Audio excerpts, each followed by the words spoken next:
तो सभी को जय सिया राम। मैं छठे अंतर्राष्ट्रीय रामायण अधिवेशन में प्रस्तुत किए गए अपने शोध पत्र मानस में विवाह को आज आप लोगों के लिए प्रस्तुत कर रही हूँ। यह लिखित रूप में है और मैं इसका पठन करूंगी। उसके पश्चात अगर हम लोग कुछ बातचीत करना चाहते हैं इस विषय पर तो अवश्य करेंगे। मानस में विवाह। एक प्रश्न मानस के संबंध में बड़ा विचित्र है। शंकर भगवान विवाह करना नहीं चाहते तो उनका विवाह करवाने के लिए सब पीछे पड़े हैं। भगवान तक उनसे आग्रह करते हैं। दूसरी ओर नारद हैं, वे विवाह करना चाहते हैं, भगवान से विनती कर रहे हैं और भगवान उनका विवाह होने नहीं देते। दोनों ही वैरागी हैं और दोनों ही भगवान के भक्त भी। एक का विवाह हो जाता है, एक का रह जाता है। क्यों भला?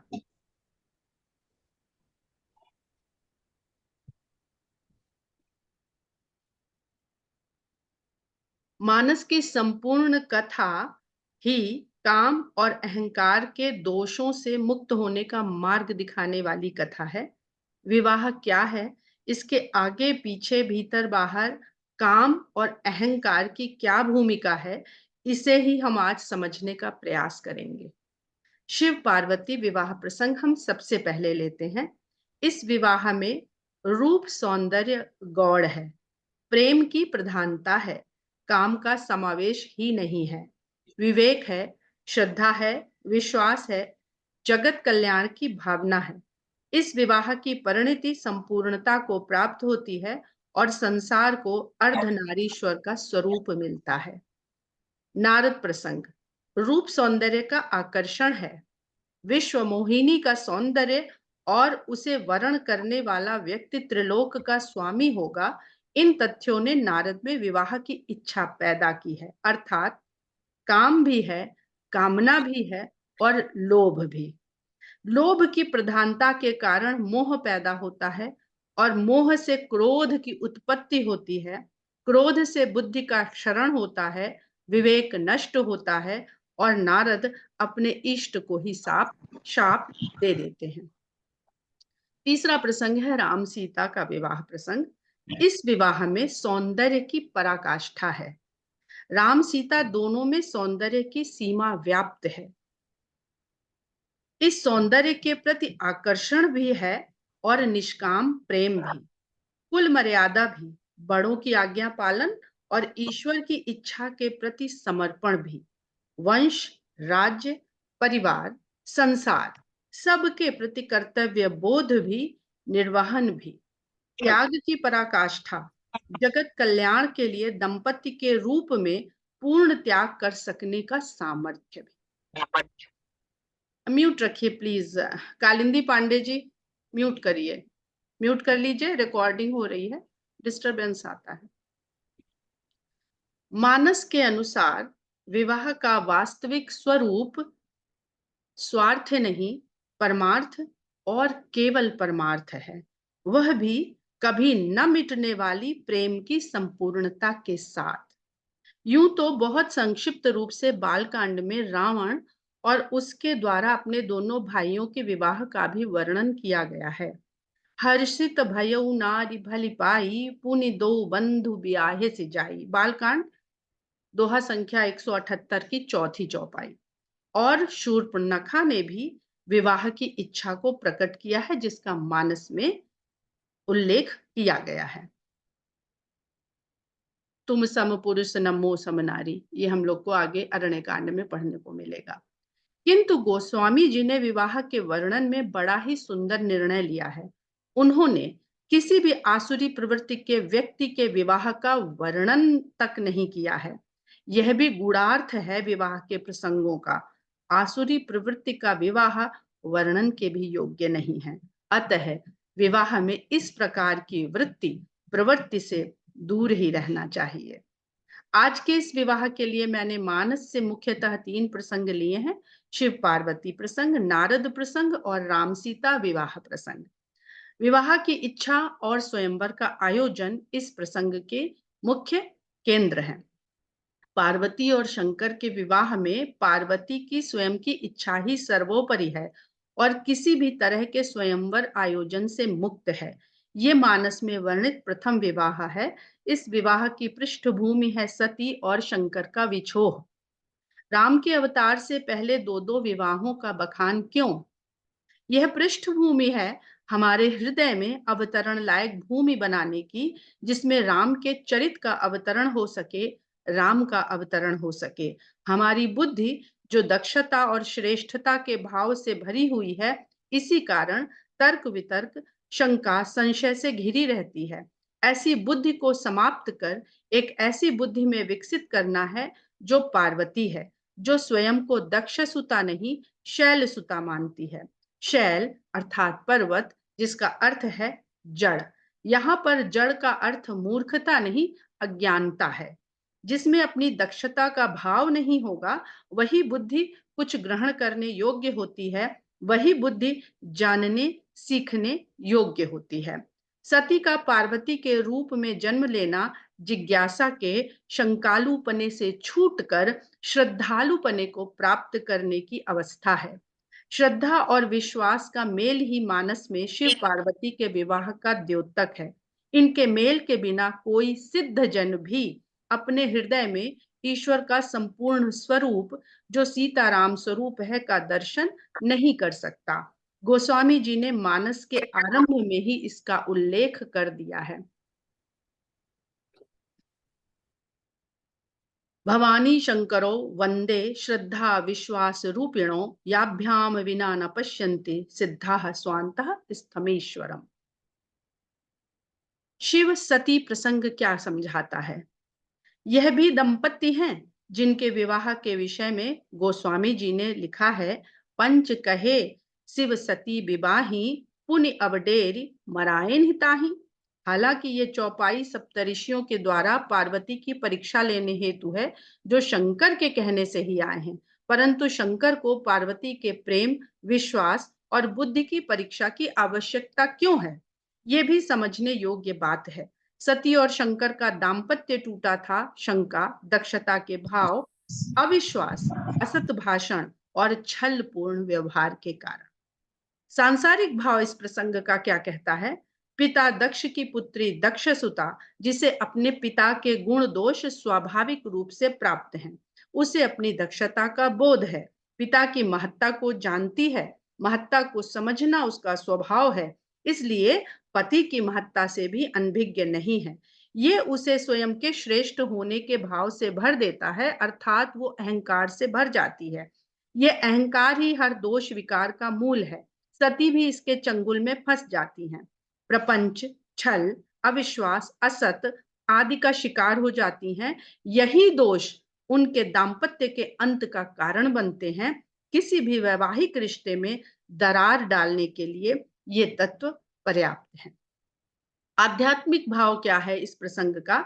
सती प्रतीक है उस जीवात्मा का जो अपनी बुद्धि पर निर्भर करती है। बुद्धि को दक्षता का भाव होता है। दक्षता पुष्ट होती है परीक्षण करके। परीक्षण की सफलता उसके अहंकार को पुष्ट करती है, असफलता उसे आहत करती है। बुद्धि का स्वाभाविक गुण है जिज्ञासा। जिज्ञासा का आसरा है परमात्मा या गुरु।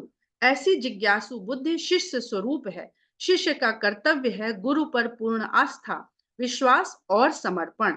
इस संबंध में छल और झूठ का समावेश हो जाए तो गुरु शिष्य का संबंध समाप्त। जिज्ञासा आशंका बन गई तो बुद्धि का नाश। झूठ का सहारा बुद्धि को संतप्त कर देता है और उसका चैन छीन लेता है। जब तक बुद्धि को इस बात का एहसास होता है, तब तक बहुत देर हो चुकी होती है और उसके पास पछताने के अलावा और कोई चारा नहीं होता। निरंतर पश्चाताप की अग्नि में जलकर ही ऐसी शंकालु बुद्धि समाप्त हो सकती है। पुनः निर्मल बुद्धि पाने के लिए जीव को बहुत कठिन तप करना पड़ता है। जब छल और असत्यता को पश्चाताप की अग्नि में भस्म किया जाता है, तब जाकर जीव को शीतलता प्राप्त होती है। जब दक्षता का अहंकार मिटता है, दक्षता जब दग्ध होती है, तब ही जीव को हिमालय का आश्रय अर्थात शीतलता प्राप्त होती है। तब जाकर पता चलता है कि जीव को तो कोई ज्ञान ही नहीं है, वो तो निरा जड़ है, पहाड़ के समान। जो दक्ष सुता थी वह हो जाती है शैल सुता। पर्वतराज हिमालय की पुत्री पार्वती, यथा पिता तथा पुत्री। जीव स्वयं को जड़ मान ले तो समझिए उसका कल्याण हो गया। मायने ज्ञान की, मुक्ति की, अपने कल्याण की सबसे पहली सीढ़ी उसने पार कर ली। वो अहंकार से मुक्त हो गया। अब कल्याण ही कल्याण। अब शंकर से मिलना निश्चित है, क्योंकि शंकर का अर्थ होता है जो कल्याण करे। शंकर कल्याण कर। शिव पार्वती विवाह। माता पार्वती शंकर को अपना पति बनाने के लिए कठिन तप करने लगी, और शंकर शंकर तो सती के वियोग में वैरागी हो गए। परमात्मा भी आत्मा के लिए दुखी होता है। शंक जब वो दुखी होती है आत्मा, तो परमात्मा उस आत्मा के दुख के कारण दुखी रहता है। शंकर तो सती के वियोग में वैरागी हो गए। राम के नाम और गुणों की चर्चा सुनने में रम गए। जब राम ने स्वयं आकर उन्हें पार्वती के जन्म लेने की बात बताई और उनसे विवाह कर लेने का आग्रह किया, तो अपने प्रभु की इच्छा मानकर उन्होंने यह प्रस्ताव स्वीकार कर लिया और ऐसे निश्चिंत हुए कि फिर राम के ध्यान में मग्न होकर समाधि में चले गए। इतने में संसार को ताड़ना देने वाला असुर पैदा हो गया। उसके अत्याचार से जगत त्राहि त्राहि कर उठा। पता चला कि शंकर के वीर्य से उत्पन्न पुत्र ही इसका वध कर पाएगा। अब देवताओं को चिंता हुई कि भगवान शंकर तो समाधि में लीन है, वो भी सती के मरण से क्षुब्ध होकर, वैरागी भाव को लेकर। देवता उन्हें अपनी रक्षा के अलावा दूसरी बात कहाँ सूझने वाली। उन्हें इतना धीरज भी कहाँ कि शंभु के जागने की प्रतीक्षा कर लें। तो लग गए अपनी योजनाओं में। इंद्रदेव ने कामदेव को भेजा, जाओ और शंकर के मन को डिगाओ ताकि वे विवाह के लिए इच्छुक हो सकें। बस यही सारा रहस्य छुपा है विवाह का। यही काम इंद्रदेव ने नारद के साथ भी किया। नारद के प्रसंग में ऐसा क्या है कि भगवान ने उन्हें विवाह करने से रोक दिया। नारद का मन भी प्रकृति के सानिध्य में आकर स्थिर हुआ, समाधिस्थ हो गया। फिर इंद्र का सिंहासन डोला और फिर कामदेव भेजे गए कि जाओ और नारद का मन डिगाओ। कामदेव आए, सब प्रयास किए, पर नारद का मन न डिगा सके। सबसे बढ़कर नारद को कामदेव पर क्रोध भी नहीं आया, उसे क्षमा कर दिया। न काम डिगा सका, न क्रोध उत्पन्न हुआ, पर वो पैदा हो गया जो इन सबका कारक है, अर्थात अहंकार। अपनी उपलब्धि का अहंकार, अपनी विजय का अहंकार। इंद्रियों पर ही विजय पाई और इंद्रियों के ही स्वामी को बताने पहुंच गए। मुनि सुशीलता आपनी करनी, सुरपति सभा जाई सब बरनी। जैसे ही व्यक्ति के भीतर स्वयं के श्रेष्ठ होने का भाव आ जाए, समझिए उसका पतन आरंभ। तब नारद गवने शिव पाही, जिता काम अहमिति मन माही। यद्यपि शंकर ने उन्हें इस अहमिति भाव, उपलब्धि, प्रशंसा, विजय बोध, यश, कीर्ति आदि हैं, तो ये सब अहंकार के ही रिश्तेदार, से बचने को आगाह किया और कहा, बार बार बिनवऊ मुनि तो ही, जिम यह कथा सुनायहु मोही, तिमि जनि हरि सुनावहु कबहू, चलेहु प्रसंग दुराएहु तबहू। अब भला नारद को शंभू की ये सीख कहाँ सुहाने वाली थी। व्यक्ति जिसे सबसे अधिक चाहता हो, जिसे अपना सबसे प्रिय मानता हो, उसके साथ ही अपनी उपलब्धि साझा ना करे, ये भी भला कोई बात हुई। अतः पहुंच गए भगवान विष्णु के पास। सारा प्रसंग अच्छे से बखान किया। जो नारद भगवान का जो नारद भगवान का गुणगान करते फिरते थे, आज अपना गुणगान करते हुए भगवान के पास पधारे। पर भगवान ने क्या देखा, इनके मन में ये कौन सा अंकुर फूट चला है, ये तो इनका सर्वनाश कर देगा। इसको पनपने से पहले मैं उखाड़ फेंकूंगा। आगे की कथा आप सबको पता है। नारद ने ज्यों ही कन्या का हाथ देखा, उसका भाग्य विचार किया, तो क्या पाया। पहले ही उसके रूप सौंदर्य पर मोहित हो चुके थे, और यहाँ दिख रहा है कि ये सुंदरी जिसका वर्ण करेगी वो तीनों लोकों का स्वामी होगा।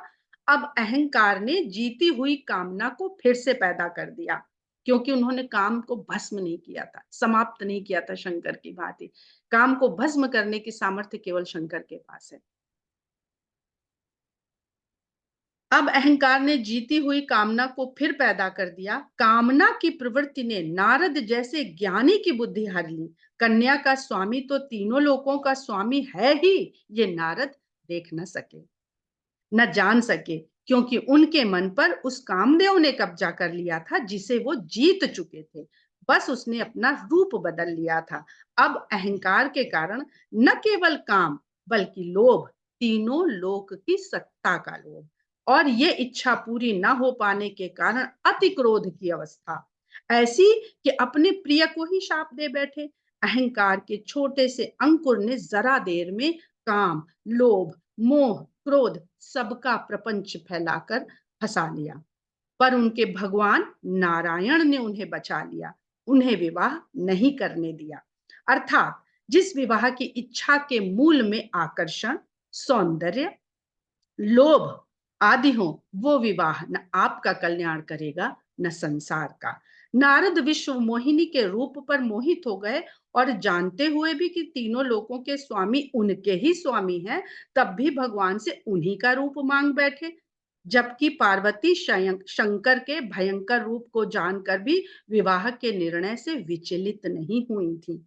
सती का सीता का रूप धरना, सती का ध्यान दीजिएगा, सती का सीता का रूप धरना और नारद का भगवान का रूप धारण करने की याचना एक ही भाव। यहां हम देखते हैं कि सती ने सीता का वेश धरा तो क्या हुआ, और नारद ने भी तो वही किया। जो स्त्री रूप में सती ने किया, नारद ने पुरुष रूप होकर भगवान का रूप चाहा। जैसे सती से शंकर छूट गए, शायद ऐसे ही नारद से उनके भगवान छूट जाते। हाँ, अहंकार तो भगवान को छुड़वा ही देता है, पर दयालु कृपालु भगवान ने नारद को इस गलती से बचा लिया, उन्हें अपना रूप नहीं दिया। नारद भगवान के भक्त ही बने रहे, माता लक्ष्मी के पति नहीं। अर्थात विवाह के पीछे सौंदर्य के प्रति आकर्षण, काम वासना, लोभ, संपत्ति आदि कदापि नहीं होना चाहिए। प्रेम हो, समर्पण हो, त्याग और वैराग्य सा जीवन जीने का संकल्प भी हो तो क्या बात है। भगवान शंकर को अपनी इच्छा का कोई महत्व नहीं। वो राम की इच्छा को शिरोधार्य करते हैं, उसे ही अपना परम धर्म मानते हैं। कह शिव जदपि उचित अस नाही, नाथ बचन पुनि मेटि न जाही, सिर धरि आयसु करिय तुम्हारा, परम धर्म यह नाथ हमारा। वे अपना हित भगवान की इच्छा में मानते हैं। तुम सब भांति परम हितकारी, अज्ञा सिर पर नाथ तुम्हारी। जबकि नारद भगवान से अपनी इच्छा पूरी करने का बार बार अधीरता के साथ हट करते हैं। वे भगवान को अपना हित स्वयं की इच्छा में बताते हैं। अतः वे कहते हैं, जही विधि नाथ होए हित मोरा, करहु सोबेगी दास मैं तोरा। अपनी इच्छा को पूरा करवाने के लिए नारद कितने व्यग्र हैं, कितने आर्त हैं। अति आरती कही कथा सुनाई, करहु कृपा करी हो सहाई। भगवान शंकर भगवान राम की इच्छा शिरोधार्य कर निश्चिंत हो जाते हैं और समाधि में चले जाते हैं, और नारद अपनी विवाह की इच्छा के कारण चिंतित हैं। उनसे अब जप तप भजन सब कुछ छूट जाता है। जप तप कछु न होई तही काला, हे विधि मिलई कवन विधि बाला। इन दोनों विवाह प्रसंगों से हमें विवाह के सामाजिक सार्थक कारण की सीख मिलती है, और आध्यात्मिक रूप तो विलक्षण है ही। इसके पश्चात ही हम राम और सीता के आदर्श विवाह, संपूर्ण समर्पण, आदर्श प्रेम भाव, त्याग, वैराग्य, परोपकार, जन कल्याण, जगत उद्धार, कितनी ही जिम्मेदारियों का पता चलता है, और विवाह के सर्वोत्तम रूप के दर्शन होते हैं, ये हम सभी जानते हैं। मानस का सर्वोत्तम प्रसंग है राम सीता का विवाह। मानस की कथा का आधार भगवान राम और भगवती शक्ति सीता का विवाह मनुष्य के जीवन के लिए सर्वोत्तम, सार्थक, सबसे सुंदर विवाह प्रसंग है, जिसका आरंभ प्रथम दृष्टि के प्रेम से होता है। गुरु की इच्छा, संकल्प की पूर्णता, परिवार, कुल, समाज, राज्य, पालन पोषण, कर्तव्य, वचन पालन, जिम्मेदारी, शक्ति, सामर्थ्य, त्याग, वैराग्य, कल्याण, कृतज्ञता, मिलन, विछोह, संतान, विश्वास, बंधन, मुक्ति, सब अपनी संपूर्णता के साथ मिलते हैं। राम सीता के विवाह और वैवाहिक जीवन में सबके ही जीवन का सार समाया हुआ है। उनके विवाह के साथ ही अन्य तीनों भाइयों का विवाह जीवन के कितने ही चरणों को दर्शाता है। काम, क्रोध, लोभ, मोह इन 4 विकारों से परे हो जाता है, तब उसके जीवन को राम सीता के विवाह का सुंदर दर्शन होता है और जीवन के 4 आश्रमों में से अत्यंत सुंदर किंतु संघर्षपूर्ण आश्रम का आरंभ होता है। जीवन के चारों पुरुषार्थ को प्राप्त करने का मार्ग किस प्रकार एक दंपति के रूप में सार्थक होता है, यह भी समझने को मिलता है। यदि मनुष्य इन 4 पुरुषार्थों में से काम को सबसे पहले रखता है, तो उसकी परिणति क्रोध, लोभ और मोह में जाकर रुकती है और उसका सर्वनाश करती है। यदि जीवन का अर्थ वो दंपति धर्म, अर्थ, काम, मोक्ष के क्रम में रखता है, तो उसे मोक्ष की प्राप्ति होती है, अर्थात जीवन और संसार के हर द्वंद्व, हर दुविधा से मुक्ति। हम सभी इस जगत में अर्थ, धर्म, काम, मोक्ष के लिए अपने जीवन को लगाते हुए चारों पुरुषार्थों को प्राप्त कर या त्याग कर भगवान के चरणों में दासत्व भाव से बैठने लायक बन सके। आत्मा और परमात्मा के शाश्वत संबंध बनाने के लिए, आत्मा और परमात्मा से शाश्वत संबंध बनाने के लिए प्रभु राम से याचना करते हुए ये कह सके कि हे प्रभु, हमारी यही याचना है कि हमारी ये कामना आप तक अनवरत पहुंचती रहे। जय सिया राम। बहुत जय बढ़िया, श्री बहुत सुंदर, बहुत सुंदर। आज दोबारा सुना तो फिर ज्यादा अच्छा लगा। जयपुर बहुत में तो बढ़िया, सुना ही, अद्भुत, जय सिया और राम, आज बहुत बहुत अच्छा अच्छा लगा। कहा आपने। अब आप लोग ठीक है। शिव पार्वती प्रसंग और नारद प्रसंग फिर से पढ़िए। इस दृष्टिकोण से बिल्कुल।